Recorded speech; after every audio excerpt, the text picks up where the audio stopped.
The Outsiders, S.E. Hinton. A slim, realistic coming-of-age novel set in a recognizable American small-city world, written in direct language that never feels childish or simplified. This book is a reminder that easy prose can still feel emotionally precise. Hinton wrote it as a teenager, which is one reason the voice feels close to the ground and free of literary posing. For readers rebuilding stamina, the key benefit is momentum. Chapters move quickly, scenes are clear, and you never have to decode the sentence to understand what is being said. If you want an easy book that still feels like it respects you, look for 3 signals here. First, the vocabulary is ordinary, but the emotional choices are not. Second, the book is short enough to finish in a weekend, which helps you build a completion habit. Third, it has a clean arc that makes it satisfying even if you are reading only a few pages at a time. Use this as your baseline. If you enjoy it, you can move to slightly denser classics without feeling like you are switching to a different hobby. In the full guide, I will map 6 different kinds of easy reads, so you can pick the one that fits your brain today. One more helpful detail is that the dialogue carries meaning without long explanations, so you can listen on audio or read in short bursts and still track everything. Flowers for Algernon, Daniel Keyes. A thoughtful science fiction-leaning classic that reads like a personal record, focused on everyday perception and learning rather than futuristic jargon or technical detail. This is one of the best examples of a book that feels simple on the surface but leaves you with real questions afterward. It is often assigned in schools, but it plays very well for adults who want a fast read with serious ideas. The prose is intentionally accessible, and that is part of the craft. You are not being talked down to.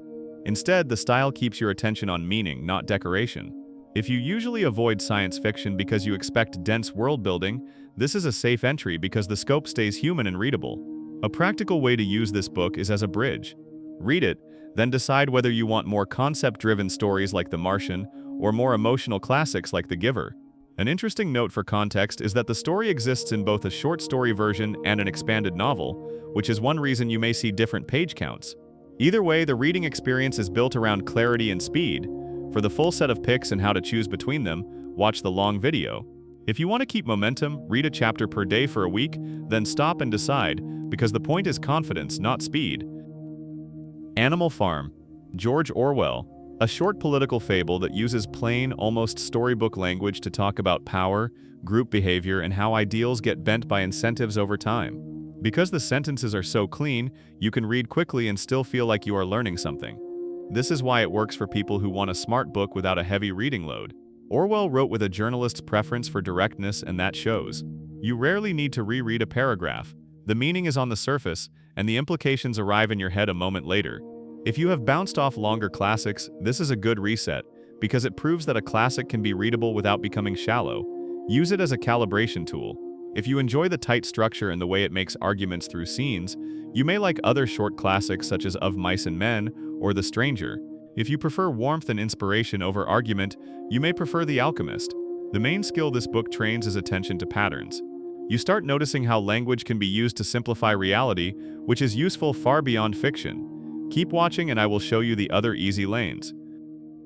The Giver, Lois Lowry. A gentle, fast-moving dystopian classic written in clear, spare sentences, set in a controlled community where everyday rules matter more than action spectacle. This book is frequently called a middle-grade novel, but the reason adults keep reading it is that it delivers big ideas with very little friction. Lowry's style is a masterclass in restraint. She does not over-explain. The pages move and you do the thinking yourself. That is exactly what many lapsed readers want, because it feels like progress without homework. If you are worried that an easy book will feel silly, this is a strong counterexample. The prose is simple, but the questions it raises about comfort, choice, and responsibility stay with you. A useful way to read it is in 1 or 2 sittings, then pause and write down 1 or 2 lines about what idea stuck with you. That turns the experience into something you can build on. If you want to go darker later, you can step toward modern thrillers. If you want to stay reflective, you can move toward classics like The Old Man and the Sea. The long video explains how to build that step-up path without overwhelm. The Old Man and the Sea, Ernest Hemingway. A short literary classic with famously plain sentences set around a simple working routine and a single extended challenge, written to feel like spoken language rather than academic prose.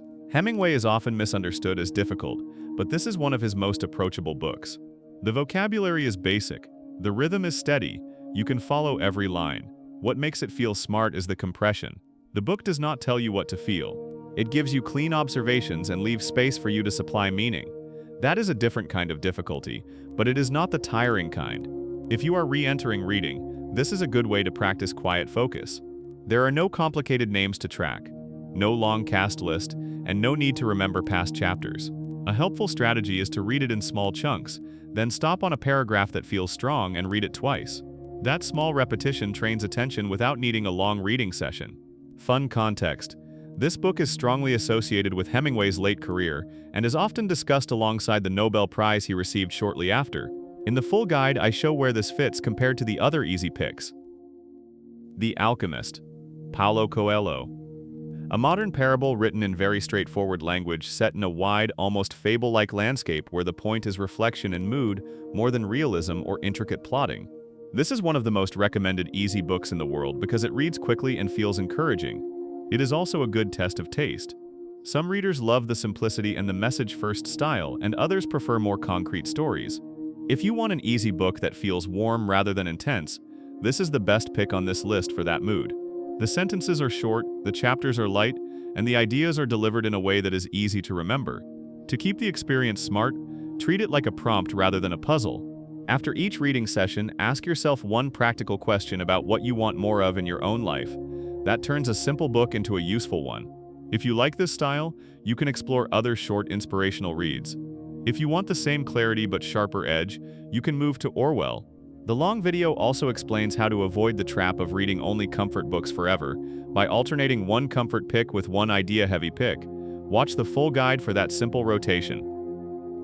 Flowers for Algernon, Daniel Keyes. A clear, emotionally grounded classic that keeps the language approachable while letting the ideas expand, so you can feel smarter without feeling lost in style. If you struggle with attention, this book has a built-in advantage. The form encourages you to keep going, because each entry feels like a small completion. That creates a natural reading rhythm. Use this section as a technique lesson. When a book is easy but not dumb, it usually does three things. It uses concrete words. It shows ideas through everyday moments. It avoids long digressions that break momentum. You can apply that test to future picks. If you open a sample and see long sentences packed with abstract nouns, you may want a different starter. If you see simple verbs and clear images, you are probably safe. This is also a good audiobook candidate, because the language is direct and the emotional turns are easy to follow by ear. If you plan to use audio to restart your reading habit, choose books like this first.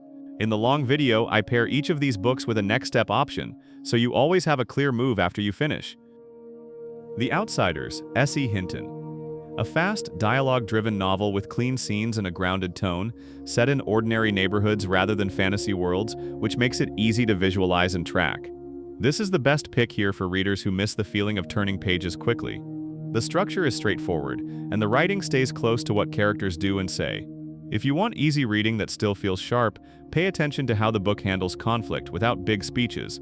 That is a useful pattern for finding other low-friction novels. Look for strong scene writing, short chapters, and clear stakes that are emotional rather than complicated. A practical upgrade path from this lane is to move into adult thrillers that keep the same scene clarity. Another path is to move into classic realism with slightly richer description. You do not need to jump straight into long, dense books to be a serious reader. Also, this is a good reminder that a book can be famous for the way it makes readers feel, not for fancy language. If you finish it quickly, do not dismiss it. Finishing is part of the skill. In the full video, I give a 2-week plan using these books to rebuild consistency, one short session at a time. Animal Farm, George Orwell. A compact classic with very direct sentences, built to be read quickly while still pushing you to notice how slogans and simplified stories shape what people accept as true. This section is about how to keep your reading from feeling childish when the prose is easy. The trick is to choose books that have an extra layer. With Orwell, the surface story is simple, but the real experience is noticing patterns in language and incentives. When you pick future easy reads, ask yourself what the second layer is. It might be psychology, like in Flowers for Algernon. It might be ethics, like in The Giver. It might be craft and focus, like in Hemingway. That second layer is what makes the book feel smart. If you are reading slowly, you can still get a lot out of this by pausing at the end of each chapter and summarizing the core idea in one plain sentence. That keeps you in control and builds confidence. This is also one of the easiest classics to discuss with other people because it is short and widely known. Sharing a short book with a friend can be a powerful way to restart a reading habit. In the long video, I show how to choose your next classic based on whether you want comfort, tension, or ideas. The Old Man and the Sea, Ernest Hemingway. A short, disciplined novel with plain language and a steady pace, designed to feel almost like a spoken story so you can read without fighting the page. This is the best pick on the list for readers who want to practice patience and attention. Easy does not always mean fast. Sometimes easy means clear enough that you can stay present. If you have tried meditation or focus techniques, think of this as the reading equivalent. The sentences are simple and the repetition has a calming effect. You can read a few pages, stop, and still feel complete. To keep it from feeling like school, focus on what you notice, not on what you think you should analyze. Notice the rhythm. Notice how much is communicated with very few words. That is a skill you can bring into any genre later, including fantasy and science fiction. A nice pairing is to alternate this with a more plot-driven, easy book like The Outsiders. That balance keeps reading pleasurable and prevents burnout. The full guide ends with a simple ladder that moves you from ultra-easy to moderately challenging books without losing enjoyment. The Giver, Lois Lowry.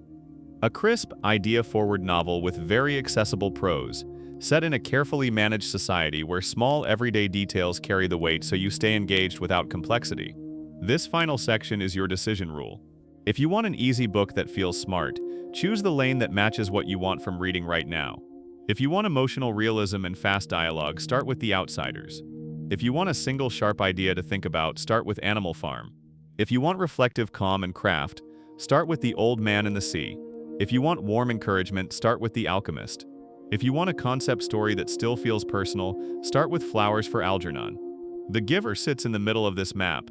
It is short, it is clear, and it gives you enough depth to feel satisfied. It is also a good follow-up after any of the other picks because it changes the texture without raising the difficulty too much. If you want to build a habit, do not chase the hardest book you can survive. Chase the book you will actually finish. Finishing teaches your brain that reading is still easy to start, which is the part most lapsed readers are missing. Watch the long video for the full ladder, the exact low-pressure order to try first, and a simple upgrade path for when you want more challenge. Your only goal this week is to finish one of these books and prove to yourself that reading can feel light again without lowering your standards.